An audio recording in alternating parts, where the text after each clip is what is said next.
It's a film review Mondays. You look back at BYU's loss to Arkansas, and folks, it's about as bad as I expected it to be, and we're talking about all of that ahead on today's show. You are Locked On Cougars, your daily podcast on the BYU Cougars, part of the Locked On Podcast Network, your team every day.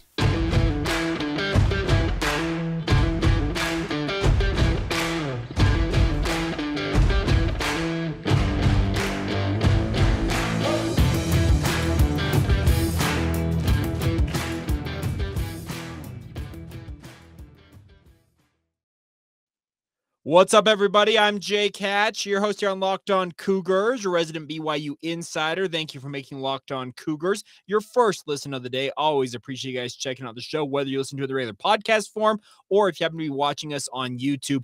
Thank you all the same. Our goal here, simply stated, is to make you the smartest BYU fans in the room by giving you all the news and notes you guys need to know about as a Cougar fan out there. And we're very proud to be part of the Locked On Podcast Network, where, of course, the motto is your team every day. All right. So let's talk a little bit about BYU's loss to Arkansas. I know there's a ton of frustration out there, and who knows ultimately what's going to be the outcome of that horrendous defensive performance. We're going to get to my notes here in just a moment, but I wanted to start by talking about the fact that a lot of you out there, trust me, our YouTube comments, social media comments, there's one very common theme, and it's something that came out in our postcast as well, is that there's the whole fire Tuiaki, fire Lamb, fire somebody, do something. Okay, I get all of that frustration, and I do agree that something needs to change because, frankly, the defensive performance has not been good enough. So I understand the frustration there, but let me also caution you that I don't necessarily expect wholesale changes for this staff, at least at this juncture. I could be completely wrong. We could be talking tomorrow, and Kalani Sitake could come out today during his media availability and say, I've decided to relieve so-and-so from their duties, and I've decided to make a change. That could happen. I'm not betting on that. So, all right. So let's first off start off with, how about the good? Let's start off with that. We'll start off the good because my good, bad, and the ugly that I typically have done with these film review Mondays, the bad and the ugly is chock full of notes. So the good, start off. Keenan Peely, his strip and recovery of that fumble early on in the first quarter was actually a phenomenal play, considering he was being held almost the entirety of while he was making that play. He stripped that ball seemingly with one hand, falls on the ground, and scoops it up and gets it under his belly there to get the fumble recovery. A huge play. The bad part about that, BYU did not capitalize on that turnover. Arkansas in this game won the turnover margin 3-1, which is a +2 in the turnover margin, and they scored 14 points off of those turnovers. BYU on their one turnover, 0 points. That was a huge, huge key in losing this game. Coaches will tell you all of the time, losing the turnover margin more often than not will indicate who the winning team and losing team of any game is going to be, and BYU lost it, and they lost it in pretty epic fashion, if I'm being honest. All right, other good things.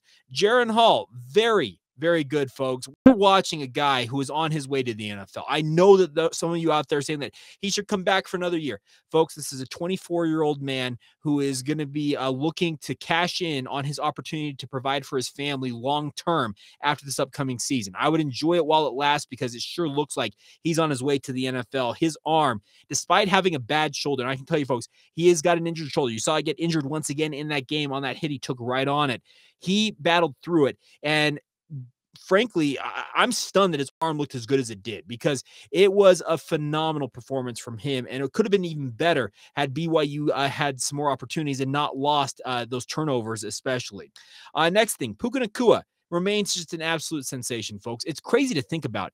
It took 7 games. Obviously, he didn't play for, was it 3 of those games this season for him to finally get his first receiving touchdown. Yes, he got his first receiving touchdown on that that slant and go pattern, play action, RPO, whatever you want to term it. That was his first receiving touchdown of the season. He's been absolutely marvelous. He was BYU's pseudo Deebo Samuel out there lining up in the backfield, taking handoffs from Jaren Hall. It was actually really good to see him being used in a myriad of ways. And it continues to have that multifaceted role for BYU's offense. And what I love about Puka is he's a guy that I think opposing teams look at, okay, this guy's a receiver. He's a prima donna. He's going to be soft. What does Puka do? He goes out. He seeks contact. That's what I love about Puka. I know that he has some injury concerns. I get all that. But this is a dude who does not mind the physical part of the game. And that's one thing that I really, really like. His running mate out there, wide receiver right now, Cody Epps, is just absolutely phenomenal. I think it was his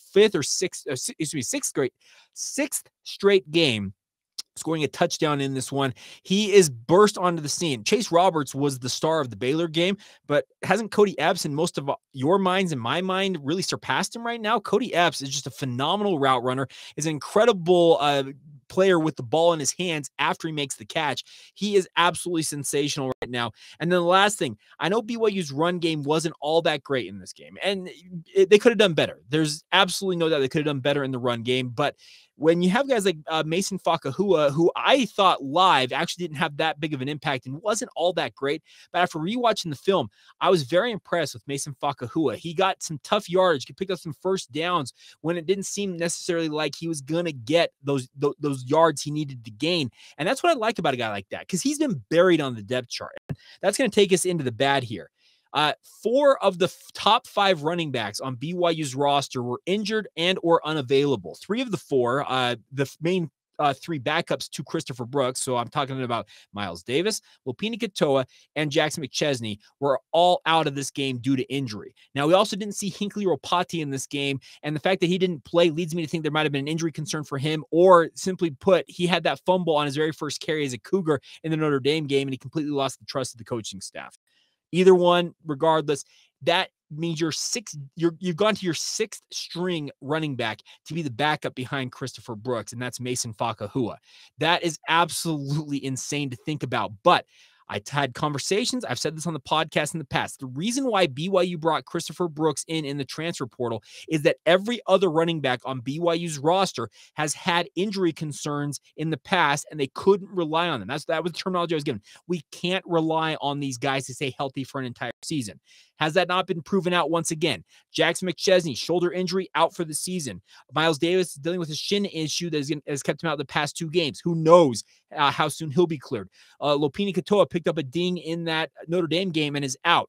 The running back position, and this is something I don't say lightly, is made of glass. And that's unfortunate, because you need these running backs. Christopher Brooks, he was a workhorse, a very healthy running back most of the time at Cal, and he's proven that so far at BYU. While guys all around him in his position group are falling by the wayside and being ruled out due to injury, he continues to show up, and I thought he had a pretty good performance. And credit to Mason Fakahua. If these guys, other running backs in front of him, are going to be either ineffective or going to be out due to injury, well, guess what? Moving number 22 to be number 2 behind number 2. Does that make sense? Number 22 to be the number 2 behind number 2. I'm speaking of Fakahua, number 22, to be the number 2 running back behind number 2, Christopher Brooks, for those of you not tracking that at home. So I thought that Mason Fakahua looked good, but the running back position, the health of it is absolutely concerned right now. The overall health for BYU, there are concerns. I'm expecting there might be some announcements of some season-ending injuries here relatively soon.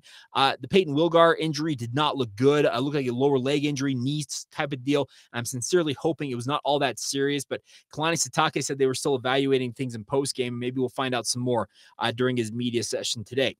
Other bad things, BYU not capitalizing, as I mentioned, on that turnover early, and then Ammon Hanneman dropping a gift of an interception that was right in his arms. He should have had that one. Also, later on in that first quarter, Micah Harper unable to come up with what could have also been another interception for BYU against Arkansas. Who knows if BYU gets either one of those interceptions, how much more gun-shy Arkansas may have become in the passing game, because that brings me to another point here about the passing game, the pass defense for BYU in this game. KJ Jefferson had 5 incompletions in the first quarter. He was 6 of 11 in the first quarter. 5 of those incomplete. 2 of them could have been picked off, one of which should have. The Hanneman thing, you've got to come up with that interception. It was right in your breadbasket. He should have brought that down. So 6 of 11 after the first quarter, just a shade over 50%. The rest of the game, folks, he went 24 of 29 the rest of the game. That is 82.8%. KJ Jefferson is not that great of a quarterback. And what I mean by that is he's not an elite passer. He could become that one day, but he is not that. But BYU made him look like he's darn near Tom Brady out there. He was sitting in the pocket, all comfy and cozy, got his blanket and his hot cocoa back there. And he's like, all right, we got 1,000, 2, 1,000, 3, 1,000, 4, 1,000, 5, 1,000. Oh, there's a guy open. I'm going to sling the ball to him there. BYU's inability to get pressure with 4 and 5 man sets. This was not just 3-man pressure that BYU couldn't get to the quarterback with. I saw them bring 4, 5, and 6-man pressures. And more often than not, the vast majority of the time, they were unable to get any significant amount of pressure on him. Were there moments they did? Absolutely. And we're going to talk about one of the more abysmal ones in a moment. But the fact that he, after the first quarter, he's 6 of 11, probably should have had 1, maybe possibly 2 interceptions in that first quarter. He settles in. And like I said, 24 of 29 the rest of the way. Absolutely insane. In the second half alone, 10 of 12. He was on fire the rest of the game, and BYU did nothing to stop him from doing that. I said this defensive performance was not good. It wasn't.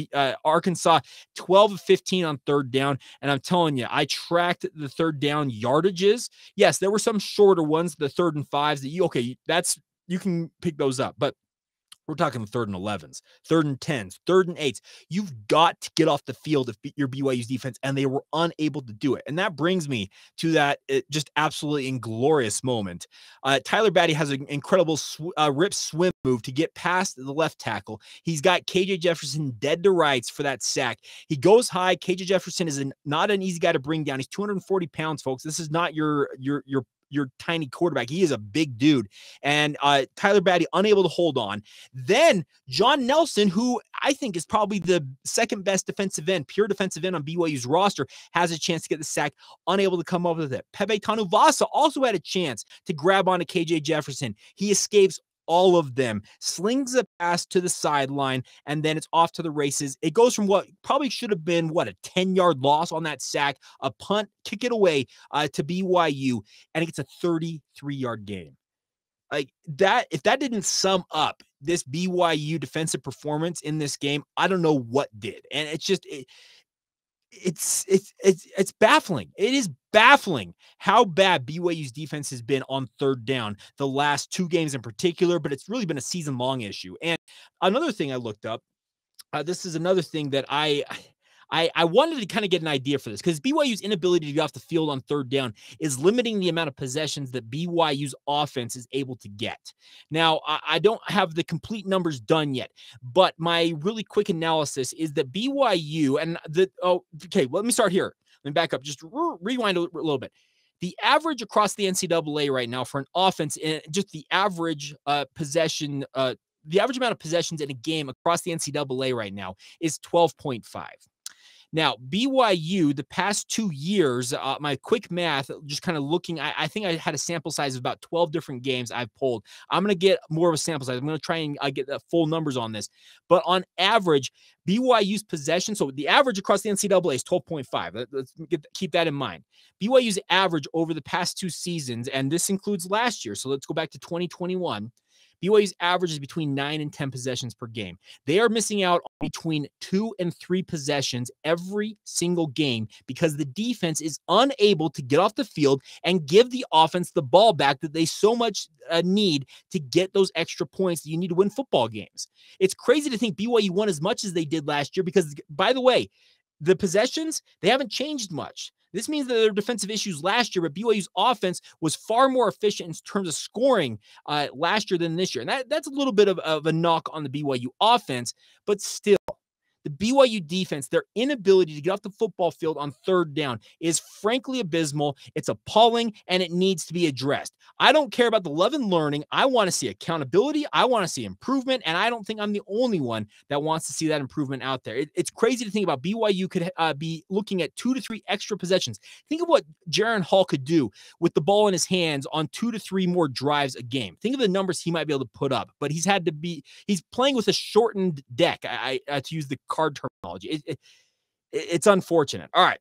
We got more to go. Trust me, I got plenty of other things we need to talk about in the bad and the ugly. That's mainly just the bad stuff. We're going to get to the ugly stuff here in just a moment. But first, let's get a word in on our friends over at Simply Safe. And folks, the numbers don't lie. In the last decade, over 4 million people have chosen Simply Safe home security to protect their home. You don't earn the trust of that many people without doing something right. And it's Simply Safe. Your safety is the only thing that matters. I know because I've got friends that have used Simply Safe and they absolutely love it. They will protect you with cutting-edge security technology powered by 24/7 professional monitoring agents who always have your back. That's why my friends I have talked to who have Simply Safe absolutely love it, folks. It's incredible technology. The best part is Simply Safe. They've got 24/7 professional monitoring. They will call you the moment a threat is detected and dispatch police or first responders in an emergency, even if you're not home or can't be reached. Think about that.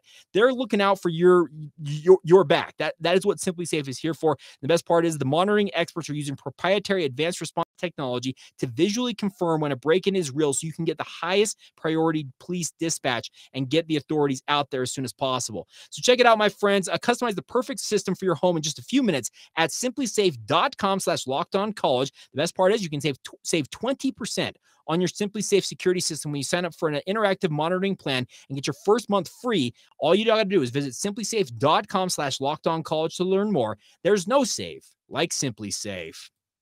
Thank you once again for making Locked On Cougars your first listen of the day. Always appreciate you guys checking out the show. It's so much fun to talk BYU, even though the Cougars are struggling right now. They're sitting at 4-3. They're licking their wounds. They've got to turn their attention to a cross-country trip this week against Liberty. But before we turn our attention here on Locked On Cougars to that, let's get to some more notes here coming off that loss after my film review of the Arkansas game.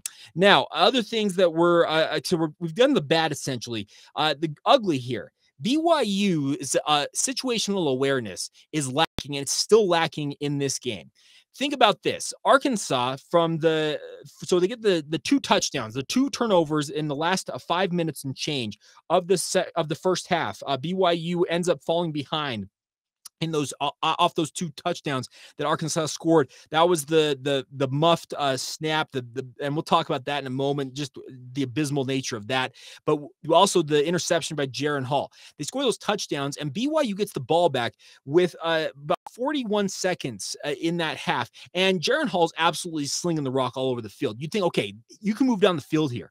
What does BYU do? They run a first down play, and then they let not 10, but 15 seconds run off the clock before somebody on the sideline realizes, hey, we got a chance to score here. Let's call timeout. Ed Lamb is supposed to be this genius when it comes to clock management, in-game analytics, all of blah, blah, blah, blah. He's supposed to be the man on the job that has that down pat. And it was an absolute coaching failure to not have the guys, realize on the field that, hey, we have a chance to go get points, move down the field, act with a purpose. But instead, they look lackadaisical, out of formation, and then they're like, okay, we're moving. Oh, we got to go. Call timeout. You wasted 15 seconds. You can run 3 plays in 15 seconds in this era of college football. You wasted so much time. And you could have gone down there and gotten some points just before halftime that may have given you a little bit of extra juice going into the halftime locker room. And then you also get the ball coming out of the second half. Those are critical moments that you mucked up. And that includes the players, the coaches. Kalani Sitake, he says the buck stops with him. He's got to be on top of that. This stuff is this can't happen. This is stuff that you have to address. And it goes from the top down. Kalani Sitake's got to answer for it. Ed Lamb's got to answer for it. The offensive staff's got to answer for it. Jaron Hall, the offensive line, the wide receivers, the tight ends, the running backs, they've all got to answer for this. How in the world does nobody have the situational awareness to realize, you know what? We got a chance. We've been moving the ball really well. We can go get some points here. If the mindset had been, okay, we're taking a knee, we're going to halftime. Okay, I can understand that. But BYU was running a play as if they wanted to move down the field, but they still wasted 15 seconds. Where is the know-how, the wherewithal, where that situational awareness, where is it? This team is it's mind-boggling. Some of the just boneheaded nature of how things are going right now for the Cougars. And that brings me to Joe Tukuafu. And I don't mean to bag on a kid, but Joe Tukuafu, when I counted this, I timed it. There was 4 minutes between when they announced they were going to review the play, they went to the media timeout, and then 4 real-time minutes later, he goes out there on the field with no play call. Let's recall this. Kalani Sitake said there was no play call, and I confirmed that with some people inside the program. There was no play called on that 4th down. They were simply trying to bait Arkansas into jumping offsides and picking up the 1st down there. They were going to call timeout and probably punt it away in that scenario. You're on your own 34.5-yard line. You're in a bad field position. Like, going for it it's actually, the analytics say don't go for it. But what does Joe Tukuafu do? He snaps the football. Jaron Hall wasn't ready for it, and they end up giving the ball right back to Arkansas. Like, going back to that situational awareness, folks, like, this stuff is just, it's mind-blowing. It's damning in a way for these guys, because it just puts them in a very, very negative light. And I feel for a guy like Joe Tukuafu. And by the way, let me also say this. I sincerely hope that the move to put Joe Tukuafu as BYU starting center in this game was injury related, because Connor Pay had been the guy for BYU at center most of the year. The only times he had been out is when Joe Tukuafu would spell him for a series or two here and there. And that had been very, very rare.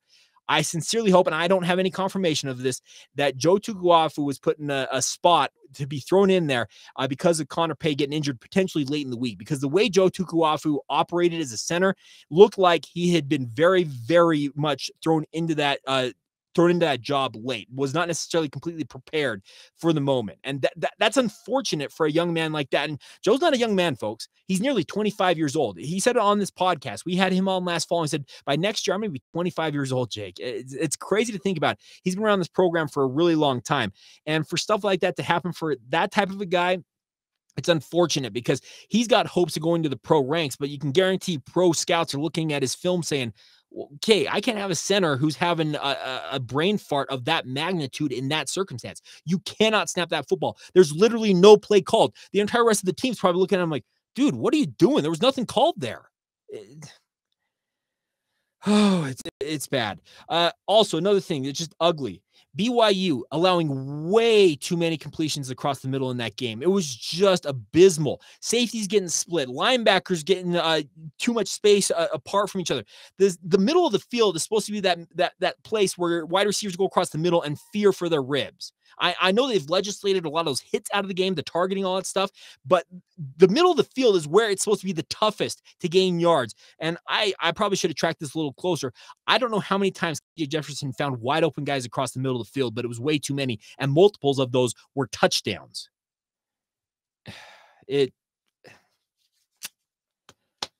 Not good. All right, final thing here. And this comes, I'm going to share this screen hopefully correctly so you guys can see this, because Garrett McClintock, who works for Give 'em Hell Brigham, does a great job on that podcast and also their website.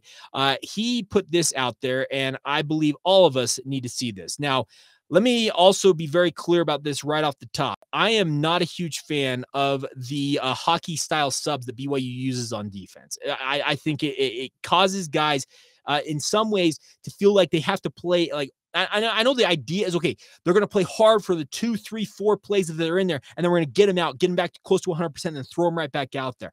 I get the mindset of this, but at the same time, and a couple of folks out there, and there are 2 of them in particular, I know that listen and watch this podcast who mentioned this to me, and I agree with the thinking. Their thought was, okay, but at the same time, they go in there and they realize they're only going to be out there for 2, 3, or 4 plays, and they're actually going berserk, and they're actually getting themselves out of alignment, running the wrong play, getting themselves in a bad situation because they're trying to make a play. Like, they're playing in like overdrive in a way in that circumstance. I have been a person who believes that if you have star players on defense, those are the guys who need to play the vast majority of the reps. And Garrett McClintock did the math that I was unable to do, and he nailed it here. So what he says, you can see this right here. I randomly grabbed 5 games from 5 different conferences to see what percentage of plays their starters on defense played. It's defense only here. And what percentage of the plays the 10 guys with the most snaps played on defense yesterday. One of these is not like the others. He lists BYU here. 56% of BYU's defensive starters played the reps yesterday. The top 10 were 63%. 28 total players, by far the most of this list. Alabama, yes, the behemoth that is the Alabama Crimson Tide, 85% of their starters play. Yesterday, 90% of their 10, and they only played 18 guys. Baylor, 71, 76, 25. They have the second most players playing, but their starters still play 71% of the time. Their top 10 play 76% of the time. San Jose State, 81, 87. UAB, 82, 86. Utah, 79, 85, 18 players. Now, Garrick does add this tweet right down here. This begs the question, one, why are we, speaking of BYU, not rolling with the best 11? And two, is there no best 11 because everybody collectively is that mediocre on defense? He said, I went with the top 10 to leave a little pad for potential injuries there. This is not good. I know that Kalani Sitake is I'm going to ask him about this. I'm going to ask him, Kalani, you said that you believe your starters play the majority of the reps. It's the starters for BYU are barely playing north of half the reps on defense. I'm seeing second and third string guys out there in critical downs and distances. And I mean third downs when you need to stop. I'm talking about in the red zone when you need to avoid giving up a touchdown. I'm seeing second and third string guys. Are those guys as good as your number ones? I would venture to guess that the coaching staff would tell you probably not, but they are out there in critical downs and distances because you have bought in hook, line, and sinker on this strategy of bringing guys in and out of this lineup. We saw an 11 for 11 shift on Saturday, and the broadcast on ESPN, Dave Pasch audibly chuckling. What was that? They just switched 11 for 11. If it's a long grinding drive and your guys are completely gassed, they're tapping their helmet saying, hey, they need to get out of the game and get a blow. Get them out at that point. But don't force the action. 2 and 3 plays, and all of a sudden you know that you're coming out. Like, I get the mindset is that these guys are going to play hard, and then that's going to give us an advantage there. But, folks, isn't the proof in the pudding? The BYU defense is just, frankly, abysmal, awful, downright ugly right now. And this hockey-style sub pattern is not helping anybody out there. I mean, it's not helping the coaching staff looking good. It's not helping these defensive players look good. It's not helping anybody because it's bringing all kinds of negative energy from the fans. I'm sure that the coaching staff is evaluating. It's a bad deal for all parties involved right now. And that's the tough part. If you're a BYU fan, as you look at that and you're like, and trust me, I'm looking at it. I get the thought process behind it, but in practice, it's just not working. It needs to be adjusted. That one thing right there, I would be screaming from the rooftops right now that Kalani Sitake needs to step in and say, guys, we've got to play our number ones. If they are truly our best guys, they need to play 3/4, if not more, of the snaps. If it's good enough for Alabama, it's good enough for us. Or to Garrett's second point, if it's not good enough for BYU, is BYU's top 30 players, they played 28 players, so darn near 30 players. If they have played 28 players, are all those guys so mediocre and frankly not that good that you've got that big of a problem on your defense? I'd like to think not, but right now the evidence suggests that very well may be the case. And that's a tough pill to swallow if you're a BYU fan. So there you go. That is film review for that Arkansas game. It wasn't pretty. Rewatching that game, it was like, I was kind of like, oh, I don't want to watch this, like covering my eyes, but kind of peeking through the slits because I have to. It wasn't pretty to watch that. And BYU's defense, I know they're under it right now because nobody's happy about this. I know they're not happy about their performance, but right now it's ugly out there. It is UGLY for BYU's defense. And the offense, they had some of their own issues, but they weren't the weak spot in that game against Arkansas. All right, coming up here in just a minute, we'll round out today's show with the notes on other BYU teams in action from this past weekend. But first, a word on our friends over at BetOnline. BetOnline.net is your number one source for all of your football betting information this season. Just coming out yesterday that BYU opened up as a 5-point favorite this week when they head to Liberty. 1:30 p.m. Mountain Time kickoff out there on the East Coast in Lynchburg, Virginia. That's 3:30 for those of you out there going to the game on the campus of Liberty. But BYU a 5-point favorite to open in that game. You can find all the latest player developments, team matchups, news, podcasts, and in-depth articles and analysis in every game that you can find out there, both in the NFL and college football with our friends at BetOnline. And they also remain your continued source for all your sports wagering information with live betting and up-to-the-minute scores for every sport out there. It is the fastest and easiest way to check in on all of your favorite games and events, including the Major League Baseball playoffs, MMA, boxing, golf, and NBA hoops. The season starts tomorrow, my friends. So check it out now. That's betonline.net. You also can use your mobile device to learn more now. That's BetOnline, where the game starts. All right, before we go here on today's show, let's recap everything else that happened in BYU sports over the weekend. First things first, the women's volleyball program had a up and down weekend. They opened the weekend on the road at St. Mary's with the 3-0 sweep of the Gales, but then they went to Stockton, California, played in the Alex G. Spanos Center, and BYU, really, really good all year long, suffered a crazy defeat, losing in 5 sets to the Pacific Tigers on their home turf. Now, you're probably wondering, okay, how good is Pacific, Jake? Well, let's put it this way. BYU was 7-0 in conference play leading up to that. They were tied with San Diego, who is now 8-0 and 1 game in front of BYU in the conference standings. The Cougars 14-4, San Diego 17-1. While Pacific, for those of you wondering at home, sits at 3-5 and in 6th place. Oh, excuse me. Is that 5th place? Yeah, 6th place in the WCC. Apologies. 6th place in the WCC with a 3-5 conference record. They're 11-9 overall. So they're a 500-ish team, and that's a rough loss for the women's volleyball program. They'll be looking to bounce back this Friday when they host they head to number 4 San Diego. As I said, the Toreros 17-1 on the season, and these have been the top 2 teams in the WCC for the last few years, if not longer than that. They've been kind of annually jostling for top dog status in the West Coast Conference. BYU coming off that loss against Pacific, they got to be on top of their game because San Diego is absolutely balling right now, and to lose that game, that's a tough deal for the Cougars. Now, if you want some inspiration for the women's volleyball team, you have to look no further than Southfield. BYU was off midweek for women's soccer. They are now 6-2-5 on the season after the number 14 ranked Portland Pilots came to Southfield, and BYU goes out there and absolutely obliterates the Pilots 4-1. BYU is now 2-0-2 in conference play, a huge win. I mean, huge win for BYU on their home turf in women's soccer. So this was a team, speaking of Portland, that had not lost a match this season. It was a huge, huge win for Jennifer Rockwood and her squad. And that's what the women's volleyball team can look to for some inspiration when it comes to getting ready for this upcoming week. The women's soccer team, they are going to be headed out on the road to Malibu, California, Wednesday afternoon to take on the Waves. They'll also return home this Saturday to host Gonzaga at Southfield. So a big week ahead. And coming off that win over Portland, you'd think they have some momentum going their way. In their last 3 matches for BYU against USF, Stockton, and Portland, they have now tallied 11 goals and just been scored on twice in those matches. It's a great run for BYU's offense right now in women's soccer. Hopefully they can carry that forward. One other note real quick, the BYU men's and women's swimming and dive teams beat TCU in their dual meet. The women's team won 172-159, while the men's team obliterated the Horned Frogs 180-140 in their dual meet over the weekend. And one other quick note is the men's and women's golf programs are in action today, beginning at play at the Maryland Smith Sunflower Invitational for the women's team out there in Lawrence, Kansas, while the men's team is playing at the TPC Colorado in Denver, Colorado. That is being hosted by Denver University across the Front Range of the Rockies. So there you go. You are up to speed on everything going on in BYU sports outside of BYU football.